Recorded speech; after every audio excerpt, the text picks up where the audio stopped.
முன்பதாக இருக்கிற பிரச்சனைகளை பெரிதுபடுத்தாமல் அவைகளை குறித்து தேவ பிள்ளைக்கு முன்பதாக நீ சம பூமியாவா என்று சொல்லி விசுவாசமுள்ள வார்த்தைகளை அறிக்கை செய்ய அழைக்கப்படுகிறோம். தேவனாலே ஒரு சேனைக்குள்ளும் பாய்வேன், கர்த்தனாலே ஒரு மதிலையும் தாண்டுவேன் என்று சொல்லி ஒரு விசுவாசமுள்ள வார்த்தைகள் நம் வாயிலிருந்து வர வேண்டும்.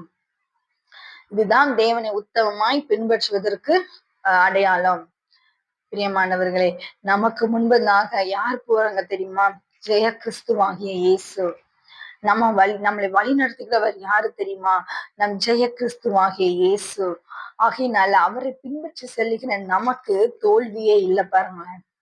ஒருவேளை தோல்வியை நமக்கு அனுமதித்திருந்தாலும் கூட அது கர்த்தருடைய ரீடைரக்ஷனாக இருக்கும். அந்த பாதை வேண்டாம், உனக்கு வேறொரு பாதை வைத்திருக்கிறேன் என்று சொல்லி தேவன் நம்மை வழி நடத்துகிற விதம் தான் அது. நாம என்ன நினைக்கிறோம்? அந்த தோல்வியை கண்டு ஐயோ நான் தோத்துட்டேன், முடிந்தது, அவ்வளவுதான், இதுக்கு மேல ஒண்ணும் இல்லைன்னு நாம நினைக்கிறோம். அந்த துர்ச்செய்தியை பரப்பின மனிதர்களை போல நாம் அவிசுவாசமான வார்த்தைகளை பேசாமல் வேற ஆவியுடைய அந்த காளைப்பை மாதிரி விசுவாசமான வார்த்தைகளை பேச அழைக்கப்படுகிறோம். அப்படி நம்ம விசுவாசமான வார்த்தைகளை பேசணும் என்று சொன்னால் தேவன் அந்த வார்த்தைகளை கனப்படுத்தி நம் விசுவாசத்தினால அவர் என்ன செய்வார்? அந்த அற்புதத்தை நமக்கு செய்வார் பாருங்களேன், உடனே செய்வார் பாருங்களேன். காலைப்பு அப்படிதான் சொல்றாரு. இல்ல பெரிய ராட்சத மனிதர்களை பத்தி நான் யோசிக்காதீங்க, உடனே நம்ம போய் அந்த தேசத்தை சுதந்திரித்துக் கொள்ளலாம், அதை எளிதாய் சுதந்திரித்துக் கொள்ளலாம். தேவன் நம்மை பிரியமாயிருந்த அந்த தேசத்தை நம் கைகளில் ஒப்பு கொடுப்பார் என்று சொல்லி அவர் விசுவாசமான வார்த்தைகளை பேசினார்.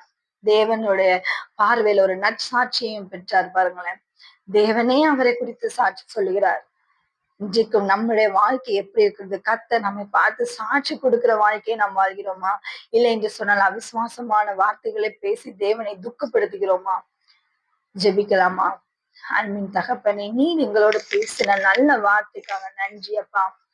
ஆண்டவரே, நாங்கள் காளைப்பை மாதிரி வேறு ஆவிய உடையவர்களாக விசுவாசமான வார்த்தைகளை பேச உதவி செய்யுங்க.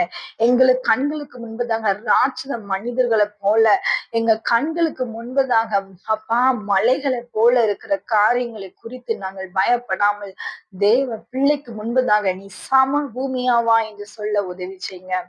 இந்த உலகில் இருக்கிறவர்களும் எங்களில் இருக்கிறவர் பெரியவர் என்று சொல்லி நாங்கள் இந்த பிரச்சனைகளை பெரிதுபடுத்தாமல் எங்களோடு இருக்கிற உண்மை பெரிதுபடுத்தி உண்மை மகிமைப்படுத்த எங்களுக்கு உதவி செய்யுங்கப்பா. தேவனே அப்பா, எங்க வாழ்க்கையில நீர் எங்களுக்கு ஜெய கிறிஸ்துவாக முன் சொல்லுகிறீர் என்பதை ஒரு நாளும் நாங்கள் மறக்க கூடாது. எங்களுக்கு நன்மையாக முடிய பண்ணுவீர். எங்கள் தோல்விகள் எல்லாவற்றும் தேவன்